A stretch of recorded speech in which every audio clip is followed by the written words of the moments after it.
ကျွန်တော်ကအဲ့လိုလမ်းမေးမှာရုပ်လေးရောင်းတာပေါ့နော်ရုပ်ရောင်းတာပေါ့အဲ့ရုပ်ရောင်းတာနေပြီးတော့ရုပ်ရောင်းတဲ့လူတယောက်ကတချင်းထားဆိုမယ်ဆိုတော့လူတွေတော့ကတချို့လူတွေအတွက်ကြောက်လဲလက်မခံနိုင်ကြရဖြစ်တယ်ပေါ့နော်ဒါပေမဲ့တချို့ကျွန်တော်ချစ်တဲ့သူတွေအတွက်ကတော့ဘာပြောပြောလှုပ်ဒါကိုယုံကြည်အောင်လှုပ်တာတစ်ဖက်မှာကိုလုပ်ငန်းလေးကိုလည်းလှုပ်ကိုဝါသနာပါတော်လေးကိုလည်းလှုပ်ဆိုပြီးတော့အားပေးကြပါတယ်ကျွန်တော်လုံးမဲ့တချင်းလေးကတော့ကျွန်တော်တို့ pop rock ပုံစံမျိုးလေးပေါ့နော်အဲ့လိုပုံစံမျိုးလေးဒီတချင်းလေးကိုကျွန်တော်စပြီးလို့ရေးပြခဲ့အကြောင်းလေးလည်းကျွန်တော်ပြောပြလိုက်မယ်ပေါ့နော်အဲ့ဒါလေးကတော့ကျွန်တော်အဲ့လိုတငယ်ချင်းကောင်မလေးတယောက်ကနေပြီးတော့ကျွန်တော်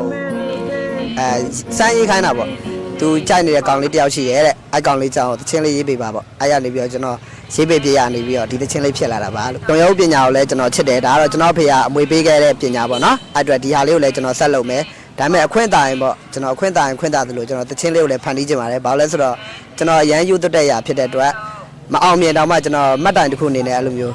တီထောင်ထားခဲ့ခြင်းတယ်ပေါ့နော်ကျွန်တော်ရဲ့ဘွားရဲ့မှတ်တိုင်လေးပေါ့နော်အဲ့လိုမျိုးတကယ်လို့ကျွန်တော်လိုမျိုးအဲ့လိုမျိုးပေါ့ကိုယ့်ရဲ့ဝမ်းစာနဲ့ရီမန်းချက်ထပ်တူမကြသေးဘူးဆိုရင်လည်းဘာမှရှုံးမပေးပါနဲ့လို့ဆက်ပြီးကြိုးစားကြပါလို့ဘာပြောပြောနှစ်ခုကို balance လုပ်နိုင်ရင်ကဒါတော်တော်လေးကိုကိုယ့်အတွက်ဂုဏ်ယူစရာဖြစ်ပါတယ်လို့ပြောချင်ပါတယ်ဟုတ်ကဲ့ကျွန်တော်နာမည်ရင်းရတော့အောင်နိုင်ထုံးမဲ့ဖြစ်ပါတယ်ကျွန်တော်လူသိများတာတော့ဘာလာကျွန်တော်ဆိုပြီးတော့လူသိများကြပါတယ်ကျွန်တော်ကတော့ဥပိန်တရာမှာဂျုံရုပ်လေးတွေရောင်းတာပဲဖြစ်ပါတယ်ဒါပေမဲ့ကျွန်တော်ရဲ့ငယ်ကလေးကဝါသနာတစ်ခုဖြစ်တဲ့